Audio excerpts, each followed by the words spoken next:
बिस्मिल्लाहिर्रहमानिर्रहीम अस्सलाम वालेकुम। हैप्पी किसान पाकिस्तान ते खुश आमदीद। लो जी, आलू के हवाले नाल एक वीडियो लैके मैं आया वां। जैसे कि दोस्त हज़रात जानते हैं कि आलू का सीज़न आ चुका है और इस दफ़ा आलू की फसल ते बहुत सारे नवे जिमीदार साडे दोस्त हज़रात भरा जिहड़े आ वो आलू ते आना चाहते हैं।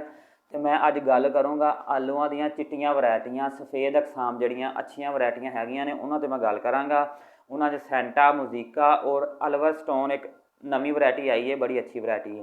तो सारे नालों पहला आप गल करांगे सेंटा जोड़े लोग पुराने लोग लगाते रहे जानते हैं कि साल साल तो जोड़े उन्होंने लगा रहे हैं। एक बड़ी अच्छी वैरायटी है और कच्ची पटाई वास्ते भी बड़ी मौजू वैरायटी है सेंटे की। अगर इन्हू तुम 70 तो 80 दिन तक बेहतर मैनेजमेंट करके इसकी पटाई करते हो तो 70 तो 80 दिनों के 70 तो 80 85 90 बोरियां तक इसकी पैदावार आ जाती है सेंटे की। अगर इन्हें तुसी पक्की पटाई करनी है तो 110 तो 115 दिन के सेंटा जोड़ा तैयार हो जाता। बेहतर यदि खाद मैनेजमेंट बेहतर तरीके इन्हू पाल लो तो यदी पैदावार जी है 150 बोरी तक भी लोगों ने ली है। 100 किलो की एक बोरी की गल कर रहे हैं जी, 150 बोरी तक यदी पैदावार सेंटे की गई है। बड़ी अच्छी पैदावार है, बड़ी अच्छी पैदावार है 150 बोरी और बहुत अच्छी वैरायटी है जी सेंटे की।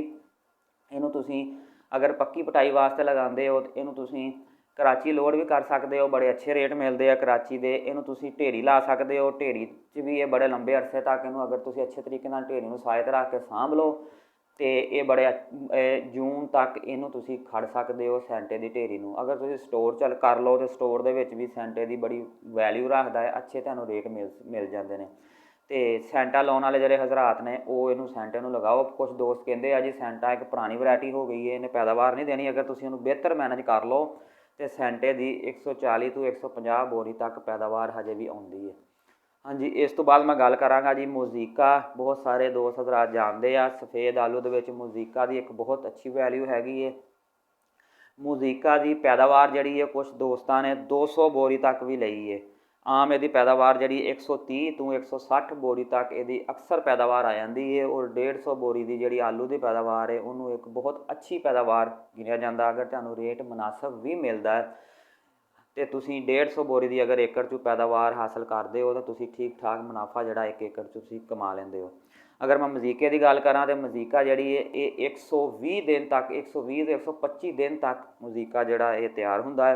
ये आलू का जोड़ा साइज़ है वो लंबाई के होंदा है। चिप्स वास्ते भी इन्हूं इस्तेमाल किया जाता है। मजीका अगर तुसी लगाओ इनू तुसी कराची भी लोड कर सकते हो, इनू तुसी ढेरी के सूरत रख भी सकते हो, इनू स्टोर च भी तुसी अपना सेफ कर सकते हो। स्टोर वास्ते भी बेहतरीन वैरायटी है। इनू तुसी ढेरी भी रख सकते हो, इनू तुसी फौरी हारवैसट करके कराची लोड कर सकते हो। मौके के मुनासबत नाल तुहानू मजीका के अच्छे रेट मिल सकते हैं। और खसूसन मैं जिक्र कराँगा जोड़े मैलसी दी ज़मीन मैलसी के इलाके वाले जोड़े दोस्त काश्तकार हज़रात साडे नाल जुड़े हुए हैं। मैलसी के मजीके की पिछले सालों तो बहुत अच्छी पैदावार आ रही है। मैलसी वाले हज़रात जोड़े आ वो मजीका लगाओ, खाद मैनेजमेंट में बेहतर करो और इंशाअल्लाह तुसी 200 बोरी तक पैदावार हासिल कर सकते हो मजीका लगा के। इस तो बाद तीसरी वैरायटी एक नई वैरायटी आई है, बहुत सारे दोस्त हज़रात जानते हैं अल्वर स्टोन। अल्वर स्टोन जी है वो चिप्स के हवाले नाल बहुत ही पॉपूलर वैरायटी है।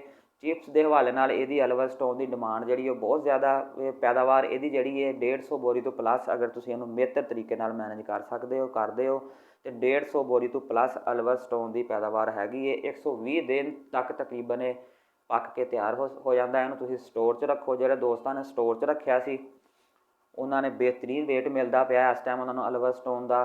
और जिन्होंने फौरी वेट उन्होंने सेल कर रहा उस टाइम भी ये बेहतर हालात से। ये नवी वैरायटी है, लोगों ने हजे इन्हूं ढेरी की शक्ल च नहीं रखा। तो ढेरी की जी मालूमात है आने वाले सालों इंशाअल्लाह तुहानूं देंगे। तुसी अल्वर स्टोन लगाते हो उन्होंने तुसी फौरी सेल कर दो या उन्होंने स्टोर च रख दो तो अल्वर स्टोन की चिप्स के हवाले नाल बहुत अच्छी डिमांड हैगी है। और आलू के हवाले नाल अज की वीडियो सी अगर अच्छी लगे इन्हूं लाइक कर दो। हैप्पी किसान पाकिस्तान सबसक्राइब कर दो, बैल आइकन दबा दो ताकि मजीद इस तरह के वीडियो तुहानूं मिलदियां रहन। अल्लाह हाफिज़।